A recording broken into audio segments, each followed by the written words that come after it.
Ed here with the Digital Digest, and today I wanted to share a video about the brand new RX10 Mark IV, $1,700 right here, and the RX100 Mark V, which launched at $1,000 and can be found for less. Now, these are two very unique cameras. Both have the same 1-inch 20 megapixel sensor, stacked design.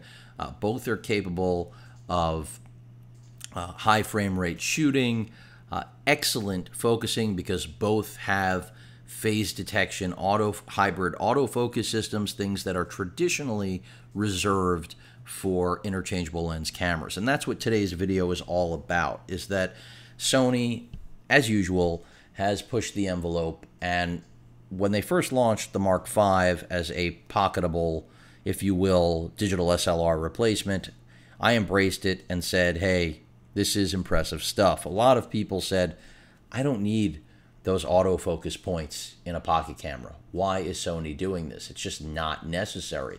And I understand exactly where they were coming from. I mean, the RX100 line has been great since the first generation. It's only gotten progressively better. And people would have rather seen something like, hey, let me record 4K video for more than 5 minutes. And I get it. Trust me, I'm with you. But I knew when this launched, and I even said, you can go back to my video, I'm not going to link it. I said, it's likely we're going to see the feature set offered here in the RX100, aka the new phase detection hybrid autofocus system that Sony generally reserves for their mirrorless interchangeable lens cameras, make its way into the RX10. And what do you know? Here we have a bridge style camera, same sensor as the RX100 Mark V inside the RX10 Mark IV, but now the same autofocus prowess. In fact, 24 frames per second continuous shooting with this. That is more than the A6500, which is the mirrorless champ when it comes to non-full frame cameras, at least. That's where the A9 comes in and, you know, the $4,500 body alone. But it's $1,700 and a little under $1,000. You can probably find this for about $900 now because it has been on the market for roughly literally a year. It came out right around the time my home was destroyed. I remember I first unboxed this in the hotel that I was seeking refuge in post-Hurricane Matthew. You're looking at a traveler's dream. In fact, this may be what I'm traveling with if I ever get to go on a vacation, because these two cameras really can do it all.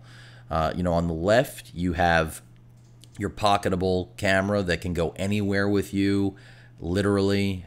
Granted, you'll need a larger pocket than a standard size one, but still, I mean, a very small camera.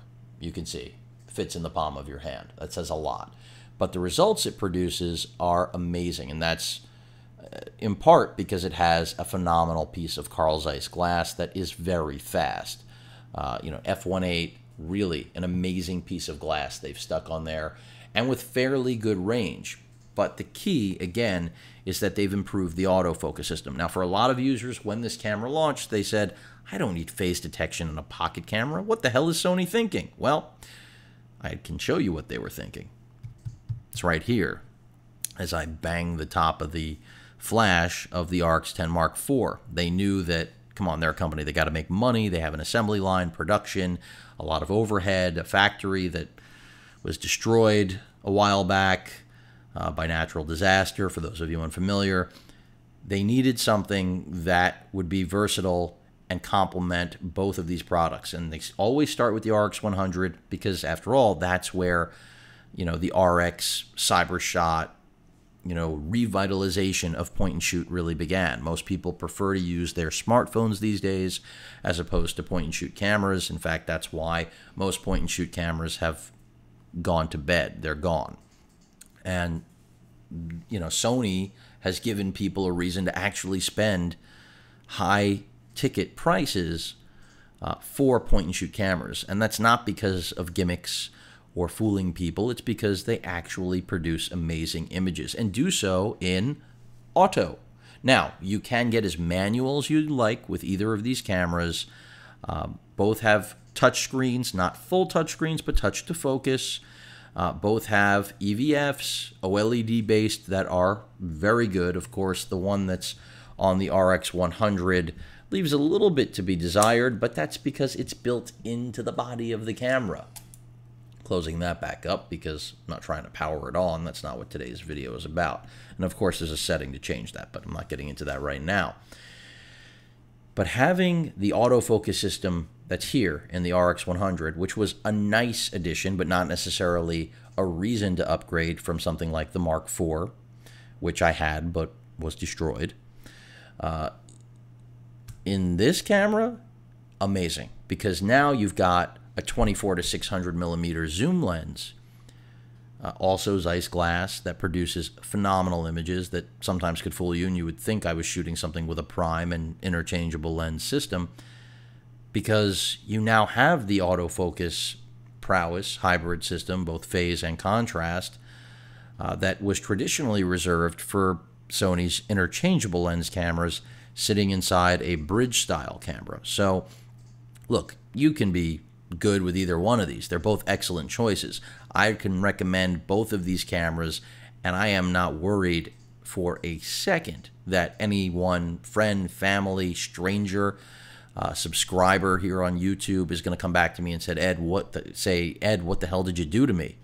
Because I know they're both fantastic photographic tools, both in still and video. Granted that here you are, as I mentioned, limited to 5-minute clips when it comes to 4K because of overheating issues. By the way, no overheating issues here, and you will get the 29:59, that is 29 minutes 59 seconds of video recording with the RX10 Mark IV. So it is in most ways effectively a video camera as well because of the power zoom and the incredible reach, and the fact that it has that new autofocus system and the ability, as I mentioned earlier, to shoot 24 frames. And I think that to fill the buffer, you're somewhere around 300 shots before you're going to, get locked up and just be sitting there waiting. And that's really more a matter of the SD card. I would have liked to have seen UHS 2 support here, but I'm not getting into that today because, again, today's video is about that if you go on a trip and you have both of these, you pretty much have the best of both worlds. You're going out to dinner, but you want to have a camera on you, you have the RX100. You're traveling during the day, touring, wherever you are, or if you're at a concert, I mean, this camera is just, nothing beats it. Nothing beat the RX10 Mark III, and that only had contrast autofocus. Now, with the phase detection hybrid system, you've got not only improved autofocus overall, but tracking, everything. Both, of course, as I mentioned, have the HFR, so you can shoot, in my opinion, 240 frames per second is really where things top out. Sony says 960 frames. Yeah, it looks like crap, and that's a limitation of what you're working with, the 1-inch sensor, and also Sony really reserving that sort of performance for a whole nother level of customer clientele, and that's really the pro market. And Cybershot, other than the RX1 and RX1 R Mark II, there is no pro market that they're really targeting. And even with that camera, as expensive as it is, it's really more like a professional's toy. It's something that a pro would get because they love it, because it's amazing what Sony has, basically crammed into a tiny body, which is exactly what they've done with this and with this. Even though this is not a tiny body, it is when you think about what it can do, the range that it has, and overall feature set. So again, today's video is just all about, if you can get your hands on both of these cameras, granted, it's a lot of money. You're looking at $2,700 worth of gear here in two fixed lens cameras that both have the exact same limitation of their 1-inch 20.1 megapixel sensor. You simply aren't going to feel like you're missing out, in my opinion. Now, if you're a professional photographer, I think you're still going to find a place for both of these. But hobbyists, amateur shooters, this is what you probably should be buying. I mean, or you've dreamt about, because you don't necessarily want to buy an interchangeable lens system, spend thousands of dollars with the intent of getting great photos and then find out, wait, I need to learn. Yes, unfortunately, that's true. And that's part of what the CyberShot RX lineup does incredibly well, is that they allow users to shoot in auto and get results that look like they know what they're doing. And that's not a knock against people who don't know what they're doing. It's just the truth about what Sony has done with the RX lineup. And then if you do know what you're doing, the results, I'm not going to say, are endless, limitless in terms of the potential, but boy, does the potential go up considerably, because you do have a lot of power at your fingertips without ever having to change a lens. And it's really all about not wanting to compromise. That's what both of these cameras represent, in my opinion. Because even though you are making a compromise of giving up interchangeable lens, because even at $1,000, you've got a lot of interchangeable lens options, but none of them are going to fit into your pocket. So no real competition, especially since this does have a phase detection autofocus system just like this. They both share that. I mean, you're basically looking at two cameras that have nearly identical guts, but completely different form factors and telephoto reach capabilities. I mean, that's really what this is all about. This I would take in an underwater enclosure. This I would take on a bike ride, hiking, out on a golf course, just about anywhere. And the same can be said for the RX100, don't get me wrong. It's just that the overall breadth of the amount of shots that can be afforded by the 24 to 600 millimeter lens Zeiss glass that's on here, you're not going to ever be able to pull off, obviously, with that compact RX100 Mark V. And that's why together, in unison, in unity, these things are like a traveling dream, because you could ultimately take these two cameras with you just about anywhere in the world and come back with images that at first glance are going to appear to have been shot with pro-grade gear. And not just to the amateur eye, even to the professional eye, if done, if used correctly.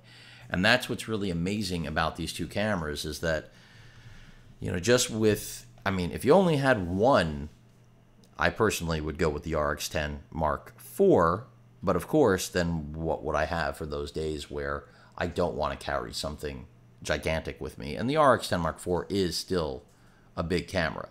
That's why so many people will inherently compare this to an interchangeable lens camera, because it's the same price, size, all of that jazz.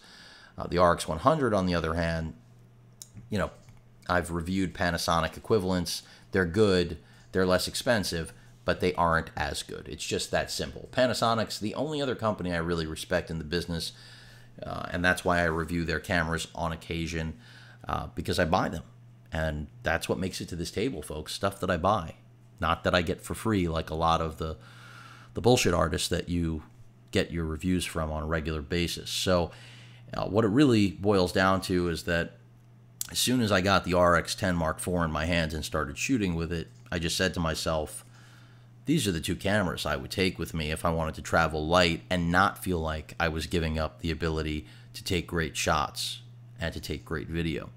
And that's exactly what they deliver on. And again, that's without having immense knowledge. I'm not talking about myself. I'm talking about potential consumers. And then having, the Wi-Fi and NFC that's been around forever on Sony models, and the Play Memory Store, time-lapse app, all of those things are just great to have for both of these cameras, and incredibly valuable, because it just expands on what you can actually do with them, again, at a novice level. And that's not to say that a pro would be upset using the time-lapse app either, or the remote control app for either of these cameras. So a lot to like here, and again, in my opinion, there's no point-and-shoot traveling team that will be outdone, or that can outdo, excuse me, the RX100 Mark V and the RX10 Mark IV. And that is at least until Sony releases the RX100 Mark VI, which may be any minute now, with the rate that they are continuing to revolutionize digital imaging. I'm shocked every time they come out. I mean, here I kind of called this, but in general, when you look at the rest of the competition, you just scratch your head. I mean, the A7R Mark III announcement, a lot of people were underwhelmed, but if you put it into context with what Nikon and Canon are doing, the development Sony yields in a year, I've said this before in videos, amounts to maybe 5 years for those, or even 10 for the competition in terms of changing their technology. And the only way we get true competition is by pushing the envelope, and Sony continues to do that. They did it with the A9 this year, and here again with the RX10 Mark IV. There's really nothing that competes with it. I mean, yes, Panasonic has an offering in the FZ lineup, but it doesn't come close. The only advantage that camera has is an articulating screen that actually swivels around.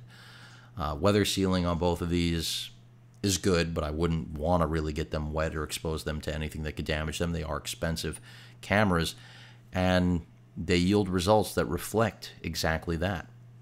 They're not expensive for the sake of being expensive. They're expensive because they yield fantastic results. But that's pretty much it.